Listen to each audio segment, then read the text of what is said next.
بسم اللہ الرحمن الرحیم۔ اردو کہانیاں اور معلومات میں خوش آمدید۔ کیپ ٹاؤن کی میڈیکل یونیورسٹی کو طبی دنیا میں ممتاز حیثیت حاصل ہے۔ اس یونیورسٹی نے چند سال پہلے ایک ایسے سیاہ فام شخص کو ماسٹر آف میڈیسن کی اعزازی ڈگری سے نوازا جس نے زندگی میں کبھی اسکول کا منہ تک نہ دیکھا تھا۔ وہ انگریزی کا لفظ پڑھ سکتا تھا اور نہ ہی لکھ سکتا تھا، لیکن 2003 کی ایک صبح دنیا کے مشہور سرجن پروفیسر ڈیوڈ نے یونیورسٹی کے آڈیٹوریم میں اعلان کیا، ہم آج ایک ایسے شخص کو میڈیسن کی اعزازی ڈگری دے رہے ہیں جس نے دنیا میں سب سے زیادہ سرجن پیدا کیے، جو ایک غیر معمولی استاد اور ایک حیران کن سرجن ہے، اور جس نے میڈیکل سائنس اور انسانی دماغ کو حیران کر دیا۔ اس اعلان کے ساتھ ہی پروفیسر نے ہیملٹن کا نام لیا اور پورے آڈیٹوریم نے کھڑے ہو کر اس کا استقبال کیا۔ یہ اس یونیورسٹی کی تاریخ کا سب سے بڑا استقبال تھا۔ ہیملٹن کیپ ٹاؤن کے ایک دور دراز گاؤں میں پیدا ہوا۔ اس کے والدین چرواہے تھے۔ وہ بکری کی کھال پہنتا تھا۔ بچپن میں اس کا والد بیمار ہو گیا، لہٰذا وہ یہ کام چھوڑ کر کیپ ٹاؤن آ گیا۔ ان دنوں کیپ ٹاؤن یونیورسٹی میں تعمیرات جاری تھی۔ وہ یونیورسٹی میں مزدور بھرتی ہو گیا۔ اسے دن بھر کی محنت مشقت کے بعد جتنے پیسے ملتے تھے وہ یہ پیسے گھر بھجوا دیتا تھا۔ وہ برسوں مزدور کی حیثیت سے کام کرتا رہا۔ تعمیرات کا سلسلہ ختم ہوا تو وہ یونیورسٹی میں مالی بھرتی ہو گیا۔ اسے ٹینس کورٹ کی گھاس کاٹنے کا کام ملا۔ وہ روز ٹینس کورٹ پہنچتا اور گھاس کاٹنا شروع کر دیتا۔ وہ 3 برس تک یہ کام کرتا رہا۔ پھر اس کی زندگی میں ایک عجیب موڑ آیا اور وہ میڈیکل سائنس کے اس مقام تک پہنچ گیا جہاں آج تک کوئی دوسرا شخص نہیں پہنچا۔ پروفیسر رابرٹ زرافے پر تحقیق کر رہے تھے۔ وہ یہ دیکھنا چاہتے تھے کہ جب زرافہ پانی پینے کے لیے گردن جھکاتا ہے تو اسے غشی کا دورہ کیوں نہیں پڑتا۔ انہوں نے آپریشن ٹیبل پر ایک زرافہ لٹایا، اسے بے ہوش کیا، لیکن جو ہی آپریشن شروع ہوا زرافے نے گردن ہلا دی۔ چنانچہ انہیں ایک ایسے مضبوط شخص کی ضرورت پڑ گئی جو آپریشن کے دوران زرافے کی گردن جکڑ کر رکھے۔ پروفیسر تھیٹر سے باہر آئے۔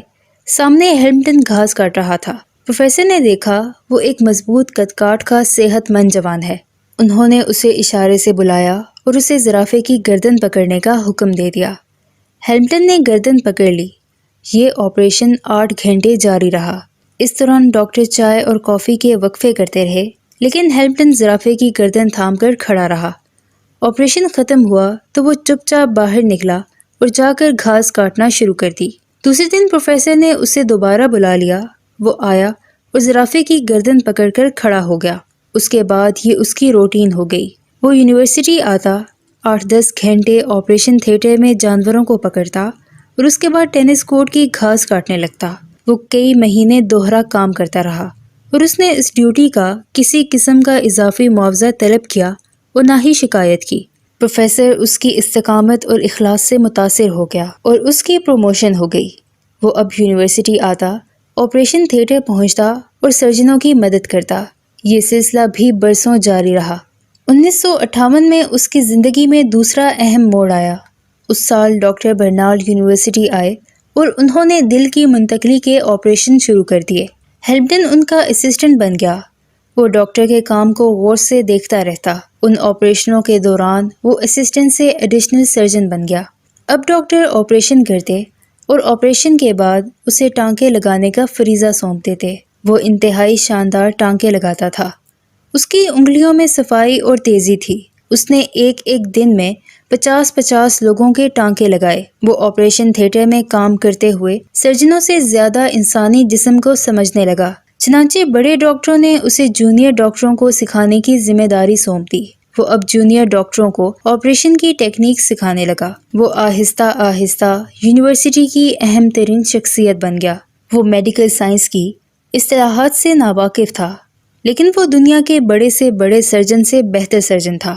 1970 میں اس کی زندگی میں تیسرا موڑ آیا۔ اس سال جگر پر تحقیق شروع ہوئی تو اس نے آپریشن کے دوران جگر کی ایک ایسی شریان کی نشاندہی کر دی جس کی وجہ سے جگر کی منتقلی آسان ہو گئی۔ اس کی اس نشاندہی نے میڈیکل سائنس کے بڑے دماغوں کو حیران کر دیا۔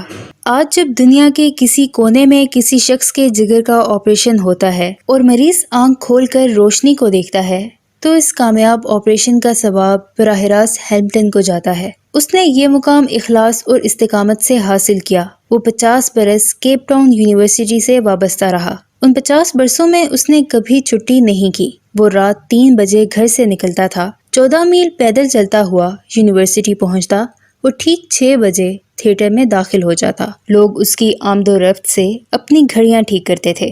ان 50 برسوں میں اس نے کبھی تنخواہ میں اضافے کا مطالبہ نہیں کیا۔ پھر اس کی زندگی میں ایک ایسا وقت آیا جب اس کی تنخواہ اور مراعات یونیورسٹی کے وائس چانسلر سے زیادہ تھی، اور اسے وہ اعزاز ملا جو آج تک میڈیکل سائنس کے کسی شخص کو نہیں ملا۔ وہ میڈیکل ہسٹری کا پہلا ان پڑھ استاد تھا۔ وہ پہلا ان پڑھ سرجن تھا جس نے زندگی میں 30,000 سرجنوں کو ٹریننگ دی۔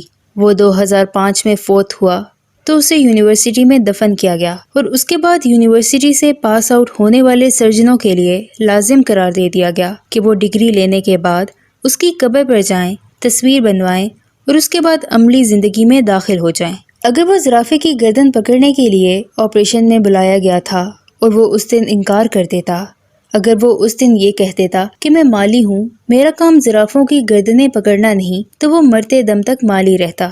یہ اس کی 1 ہاں اور 8 گھنٹے کی اضافی مشقت تھی جس نے اس کے لیے کامیابی کے دروازے کھول دیے، اور وہ سرجنوں کا سرجن بن گیا۔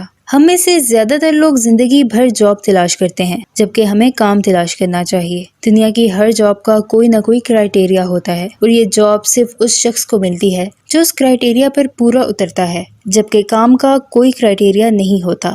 ہیملٹن اس راز کو پا گیا تھا، لہٰذا اس نے جاب کی بجائے کام کو فوقیت دی۔ یوں اس نے میڈیکل سائنس کی تاریخ بدل دی۔